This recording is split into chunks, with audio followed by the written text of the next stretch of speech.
Hey folks, how's it going? This is Iron Seagull here, back with another video on Disney Dreamlight Valley. So it turns out it's almost that time again, like already. The Alice in Wonderland update still doesn't feel that old to me, but they've already started teasing the Skull Rock update. Though before I get into that stuff, I do want to mention, if you check your mailbox, you will get some free event items because the rerun of that Dreamlight Parks event is happening right now, but they ended up realizing that players may have a difficult time unlocking the Doug popcorn bucket recipe in the time intended. So they've unlocked the furniture recipe for everyone automatically.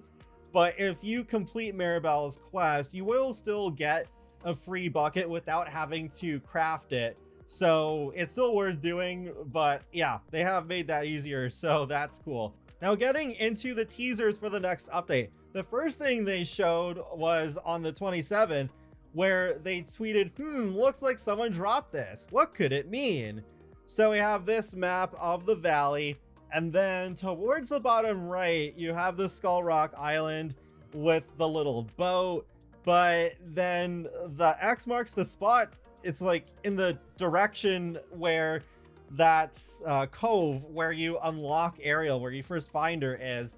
So it's like, oh, okay, I thought that would be by Skull Rock, but I guess perhaps that area could also be explored again in this update for a quest or something. Next thing is they reposted just this update portion of the current roadmap.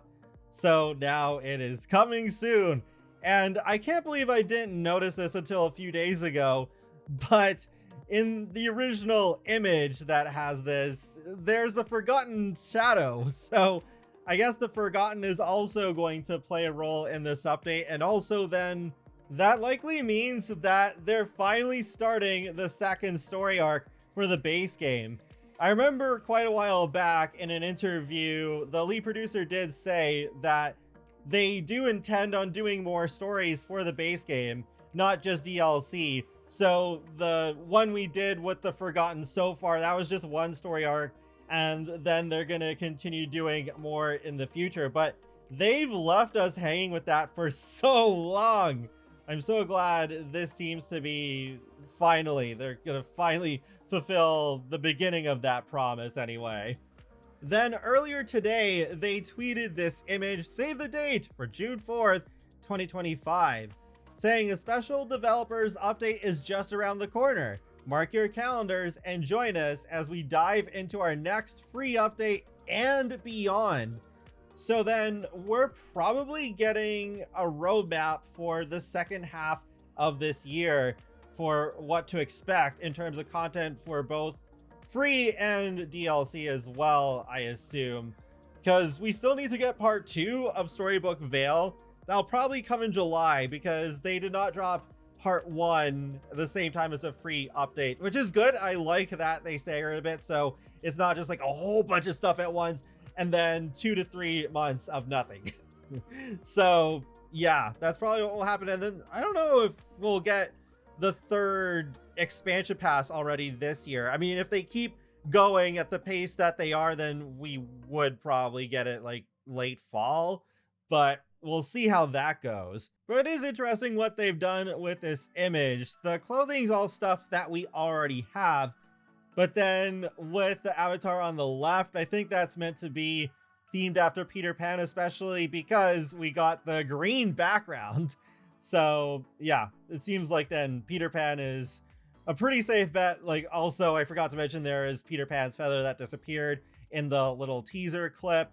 And then on the right, we have a pirate avatar with the color orange. So then, as much as I would like to see Tinkerbell in the next update, especially after all the Disney Fairy stuff we got recently, it made perfect sense. I guess then we're getting Captain Hook, or Gameloft trolls us with Captain Jack Sparrow from Pirates of the Caribbean. I feel like, I don't know, the more I think about it, the more likely that is, even though at first I was just like, ha ha ha, that'd be kind of funny if they did that, but probably not. But that seems to be what could be happening, especially when we consider the other thing that they ended up tweeting today, which are some emojis to tease what's in the start path. We have a monkey and a pirate flag, which could mean that we're getting a monkey companion who's just wearing a pirate hat. But Kath actually reminded me of his existence. There's Jack the Monkey in the Pirates of the Caribbean movies. I haven't watched them in so long, and I've only seen the first 3. So that could make a lot of sense that we finally get another actual character as a companion.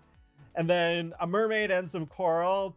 And then the last one's a seashell and some bubbles. So I guess we're going for an aquatic theme here, where we have stuff for the beach, stuff for underwater, and stuff that's associated with pirates.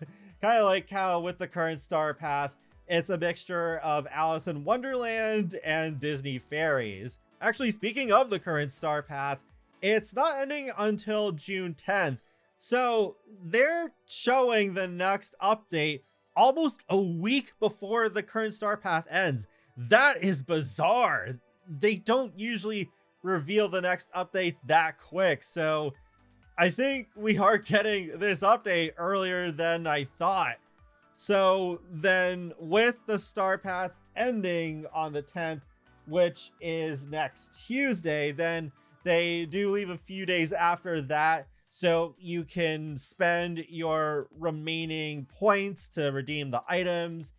So then I would write off the week of the 10th for the updates. It'll be the week after that. And since we tend to get updates on Wednesdays, it looks like June 18th is when this Skull Rock update will drop. Skull Rock has been teased for so long, then I hope the wait will be worth it. I've loved the past couple of updates. In my opinion, they're 2 of the best updates we've had so far. So I do have a bit more confidence that this update will also be really good. I liked the Aladdin one a bit more, but Alice in Wonderland was also really good. Especially once we got Cheshire Cat, because they wrote his dialogue so well. And I love how there's options to be like, oh, and just react in frustration with how he never gives straightforward answers to any of your questions. So yeah, that's really cool. Realistically, what I'm expecting is that we go into Skull Rock and it'll be much like the Vitalist Mines, where it is an explorable location, but not a livable place to have your house or villagers' homes. And then we just do some quests. We find Peter Pan and whoever the second character is, and that's it. But I hope they surprise me with this one.